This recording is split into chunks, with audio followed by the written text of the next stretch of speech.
બનાસકાંઠાના ડીસા તાલુકામાં કમોસમી વરસાદે ખેડૂતોની મહેનત પર પાણી ફેરવી દીધું છે।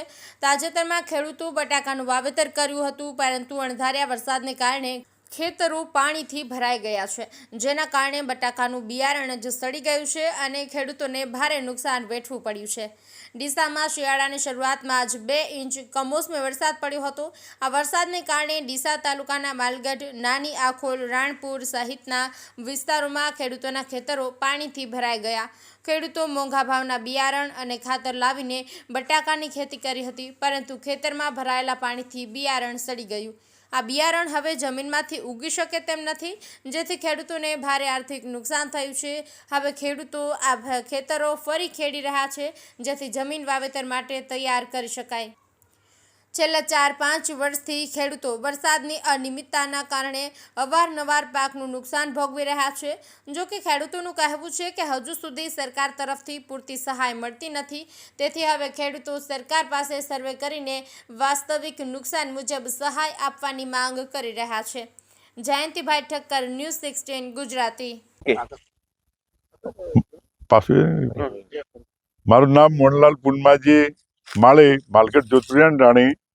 હું બટાકાની ખેતી કરું છું। બટાકાની ખેતીની અંદર મને અત્યારે પાણી ભરાઈ જવાથી ખૂબ મોટું નુકસાન થયેલું। બટાકાના કાપા સડી ગયેલા છે અંદર, ને મોંઘા ભાવનું બિયારણ ને ખાતર લાવીને અંદર વાવેતર કરેલું હતું, પણ હવે બીજી વખત કોઈ શક્યતા નથી મારી જોડે અત્યારે કે હું બીજો વાવેતર કરી શકું। ને મગફળીની અંદર વાવેતર કરેલું તો એ પણ બધું પાણીની અંદર ડૂબાઈ ગયેલું ને એના અંદર બી નુકસાન થયેલું હતું, ને અત્યારે બટાકાની અંદર પણ મોટું નુકસાન છે। એટલે 8 થી 10 લાખનું નુકસાન છે અત્યારે 10 વીઘાની અંદર। તો હવે બીજી વખત ખેતી કરવી એ બહુ મુશ્કેલ થઈ ગયું છે। તો સરકારશ્રીને મારી વિનંતી છે કે અમને કંઈક સહાય કરે ગરીબ ખેડૂતને, ને બીજા ખેડૂતો બી છે મારે જેવા આજુબાજુના 15-20 ખેડૂતો છે, એમને પણ એ રીતની તકલીફ છે। ને અત્યારે એક ટુકડો મેં ખેડી નાખેલો છે ને બીજો ટુકડો અત્યારે ખેડવાની તૈયારી કરતા હતા। અત્યારે મીડિયા સમક્ષ હું મારું નામ અક્ષયસિંહ સુરેશસિંહ યાદવ, ગામ નાની આખોલ। બટાકાનું વાવેતર 10 દિવસ પહેલા અમે કર્યું હતું, બધું નિષ્ફળ ગયું છે કમોસમી વરસાદના કારણે। કમોસમી વરસાદ એટલો ભયંકર પડ્યો કે આખા ડીસા તાલુકામાં ખૂબ મોટા પાયે નુકસાન છે। અને એની પહેલાં ચોમાસામાં અમે મગફળી વાવી હતી, બાજરી વાવી હતી, એમાં પણ વરસાદ પડ્યો હતો, એટલે એમાં નુકસાન ખૂબ મોટા પાયે ગયું હતું। અને બટાકા પર છેલ્લી આશા હતી, વ્યાજે પૈસા લાવીને લોકો જોડે લાવીને બટાકાનું ખાતર લાવ્યું, બિયારણ લાવ્યું, મોંઘા ભાવનું બિયારણ લીધું હતું અમે, પણ આશા હતી, આશા બધી નિષ્ફળ ગઈ છે। સરકારશ્રીએ જાહેરાત ઘણી કરી છે, સર્વે કરાવશું, આ કરાવશું, પણ હજી સુધી કોઈ ખેતરમાં ફિલ્ડ ઉપર કોઈ સર્વે વાળું આવ્યું નથી કે કોઈ પૂછવા આવ્યું નથી। અને આમ બટાકામાં પાણી ભરાયું એટલે તમે શું કર્યું છે? હવે બટાકામાં પાણી ભરાયું એટલે બીજું શું, આપણે કઈ હતું જ નહીં ખેતરમાં, બધા કાપા ગળી ગયા હતા, બટાકા સડી ગયા હતા, એટલે ખેડવું પડ્યું બધું। આ ખેડીને આપણે મૂક્યું છે અત્યારે। હવે એ વિચાર કરીએ છીએ શું વાવીએ આપણે, પૈસા વગર ખેડૂત શું કરે? બીજું બિયારણ લાવીએ કે પછી વાવીએ કે મૂકી રહીએ કે ઘર કેમ ચલાવવું? એટલે ખૂબ મોટું નુકસાન ગયું છે।